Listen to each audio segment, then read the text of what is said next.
Hi, Sandra here from Createinspain. Thanks for joining me today. I am going to be doing an update on an old video I did a long while ago, and I thought it could do with being refilmed. I looked at the quality of it and thought, ooch. So here we go. I'm going to be showing you my version of Distress Oxide inks.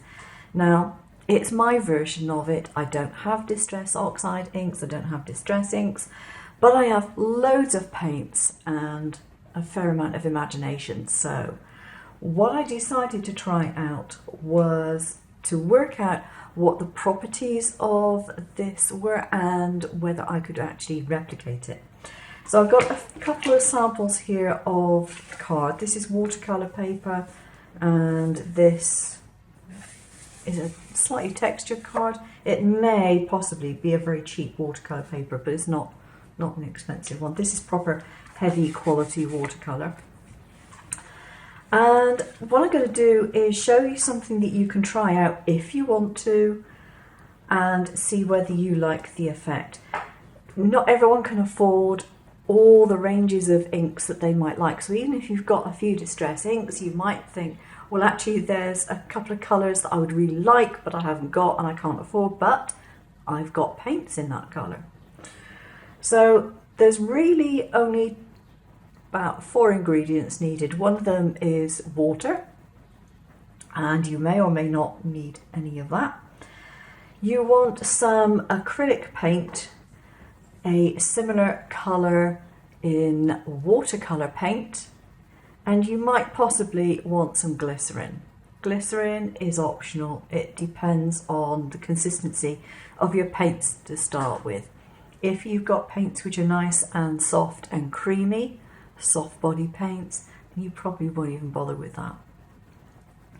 Now, alternatively, if you want to up the game completely, you can use something like this. This is Jacquard Lumiere, and it's an acrylic ink, so it's soft body, and it is actually pearlescent, or in fact some of them are colour shifting, and I did a video on these recently, but you could use those instead if you wanted to. I'm going to use this one, which is pearlescent magenta, and this is my acrylic, so I'll put that acrylic to one side because this is acrylic and this is watercolour.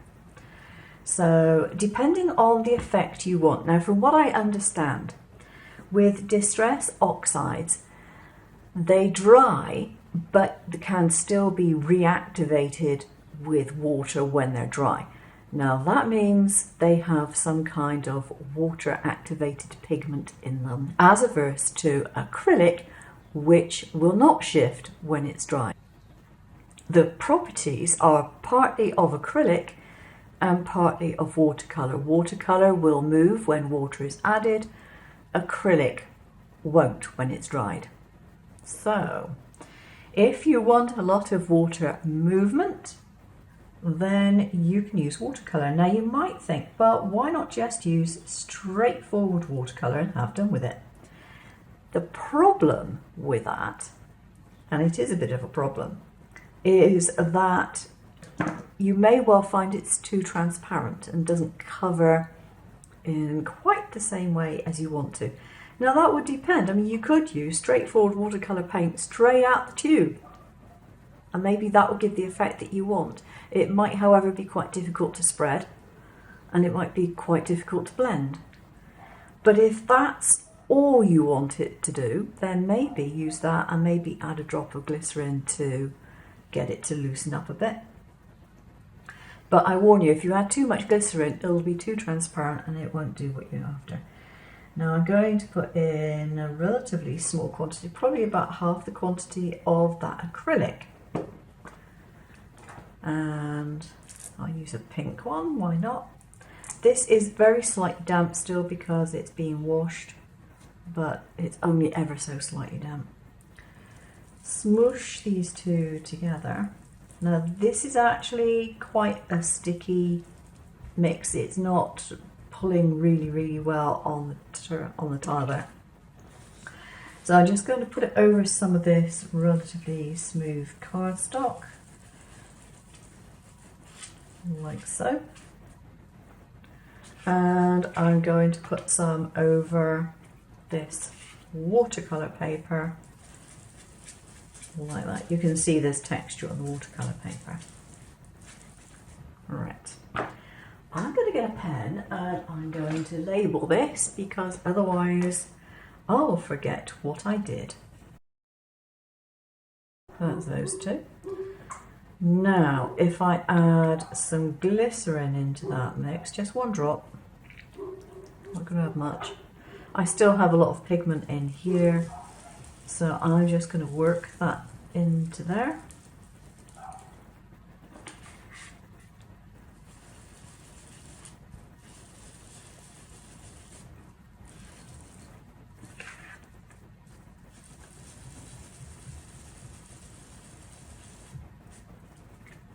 So here we are. Now I'm going to put that in my water because the one thing with acrylic is it will dry in things. So if you want to keep your brushes and your pans, just drop them straight in water and they'll be easy enough to wash out afterwards. But if you leave them to dry, not going to happen. Just going to take some water and splash on here.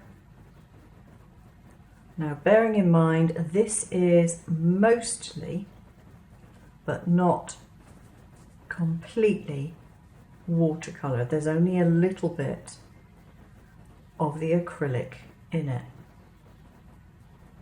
There we are.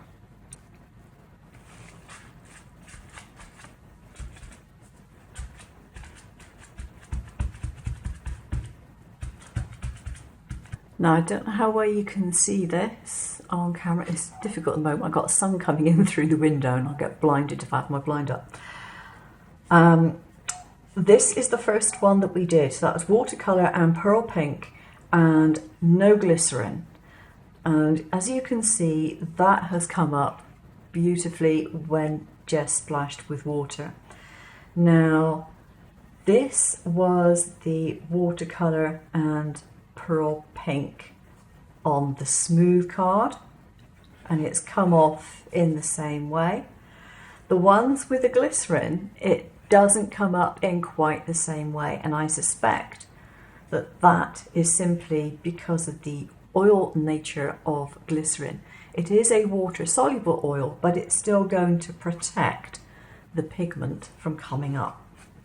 So the best result, if you want to have it so that it's going to come up and have a strong watercolour effect, is to use the watercolour with the tiniest bit of the pearl pink or your normal acrylic pink.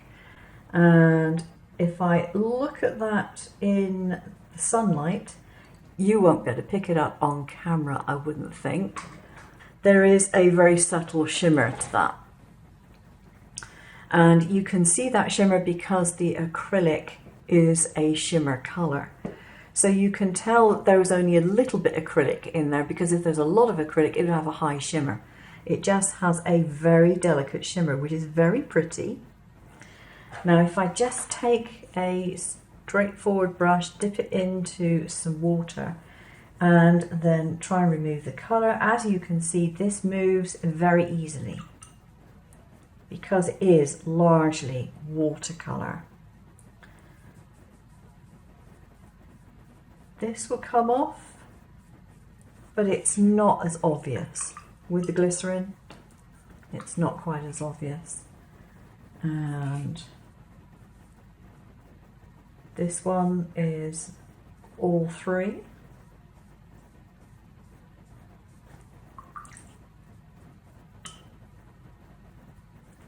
Right, that was watercolour, sorry, that was watercolour and the pearl pink. And this is the watercolour with the pearl pink and the glycerin. So again, it's not quite such a strong removal. Now, it will depend on the paper or the card that you're using as to how much ink or colour, pigment, whatever you like to call it, actually lifts. And that is only something that you'll find out by experimenting.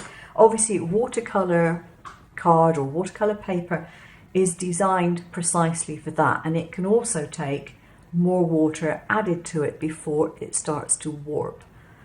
So that gives my favorite result. But I think that's pretty good. Now, what happens if you put another color over the top? Do you see that color, or do you see the one underneath, or does it just go to mush? So I want to try with some blue. Get my sponge. I'm just going to spritz that with water because, if I can find my spritz, oh there it is, because it's dry.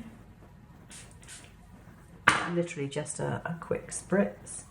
And I'm not putting glycerin in here. You can probably hear that's quite a stiff mix. And I'm going to go over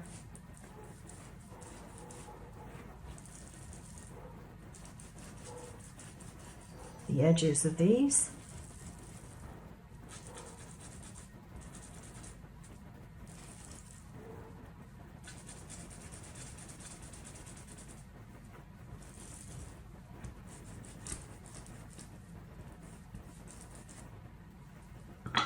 Watercolor plus the pearl pink, and you can see that it's covered reasonably well. It's not done badly, actually. It's not bad. I think I would be quite happy with the color on there on top of that pink. It is showing through largely as blue, so yeah, I'm fairly happy. And on this one, we have the watercolor plus the pearl pink, and I've put the blue on top, and then that's the one with the glycerin. Again, a more subtle effect with the glycerin. The glycerin thins out that pigment a little more. So yeah, not a bad result. If I put water splashes on here again,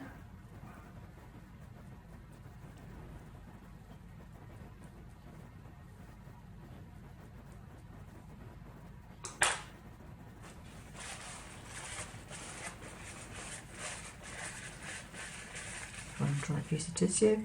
This is the one that doesn't have any glycerin in it, and it means that you can then see the colour underneath. This is the one with glycerin, more subtle. This one is without the glycerin, and this one is with. I'm going to drop that in my water as well. So it just depends on the effect that you want. If you just want something which is going to give you good coverage, is going to be pretty much opaque and will lift with water, then that would seem to do the job. I've got some of the watercolour on my tile, and I'm going to actually mix it with a different colour from my pearl section. Actually, I'll go for gold. So I want about half. I would guess that's about half. And put a thing on there. Actually, I was going to use the brush, wasn't I? Thinking of, yes, the brush. Right. And smush these together.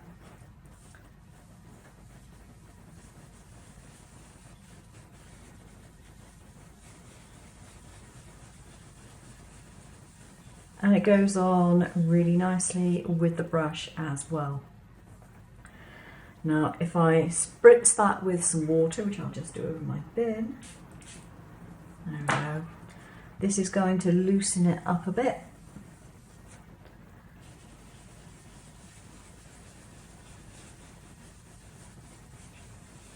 There we are.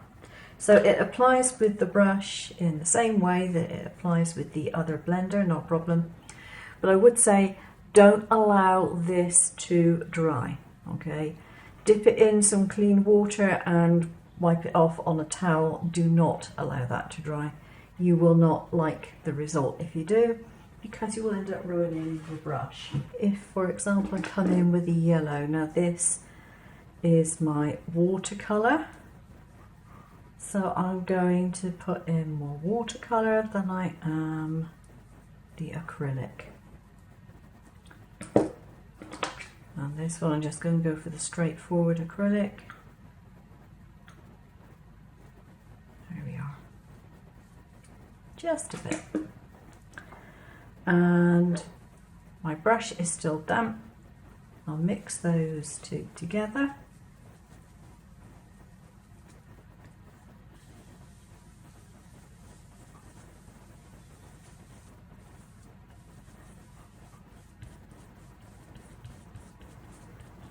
Could probably do with a touch more acrylic on that one, I think.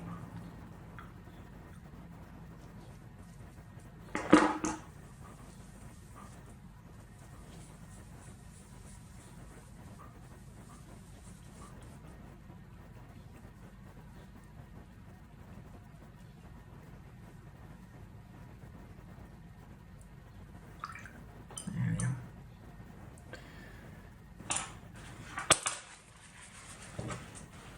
Now that is still wet, so that's not going to keep the pigment very much. It's going to come off. There we are. This one is well dried, and as you can see, the pigment comes off.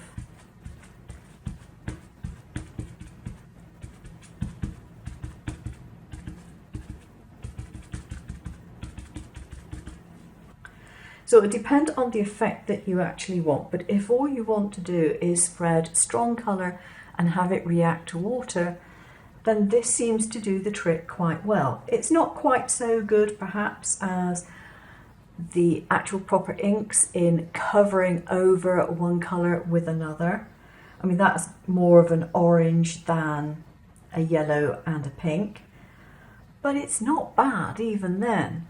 And to be honest, how often are you going to cover a dark colour with a lighter colour? You generally don't work that way. You generally put a darker colour over a lighter colour in the first place. And you usually put colours over each other that go, so pink and blue, make a mauve, and so on and so forth.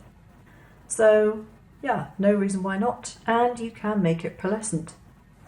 Now the other thing you can do, if you have any of this iridescent medium around, instead of using another acrylic colour, you could actually mix your watercolour with this. So I'd better do a demonstration, hadn't I?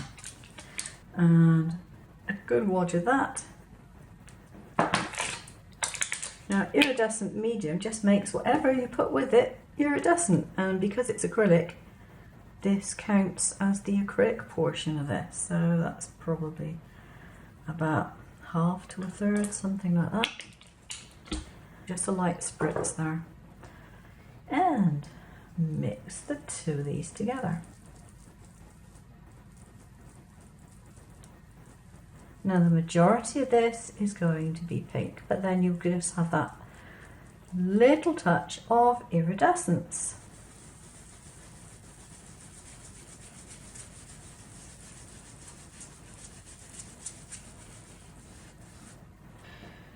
So, can I see the ear? Oh yes, that is nicely sparkly.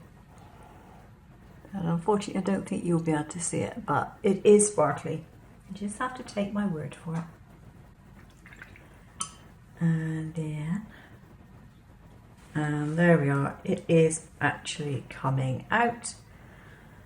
And if I use a wet brush, there we go, see, you can disturb the paint. Now what you don't get, because you're not using a coloured acrylic when you're doing this, is you don't get the background colour. So when you take the colour off, it is likely to be colourless. You're not going to get the variation in quite the same way.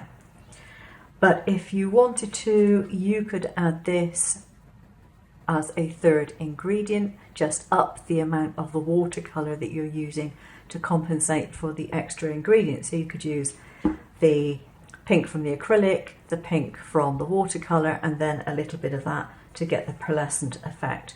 But you just need to make sure that you compensate for the extra acrylic by adding some more watercolour. But that gives a very, very pretty look. So that's it. Hope you have fun playing with this. If you like it, give me a thumbs up, subscribe, and leave comments below if you want to, and I will do my best to respond to them. I'll leave you with some more videos up here. I'll see you again soon.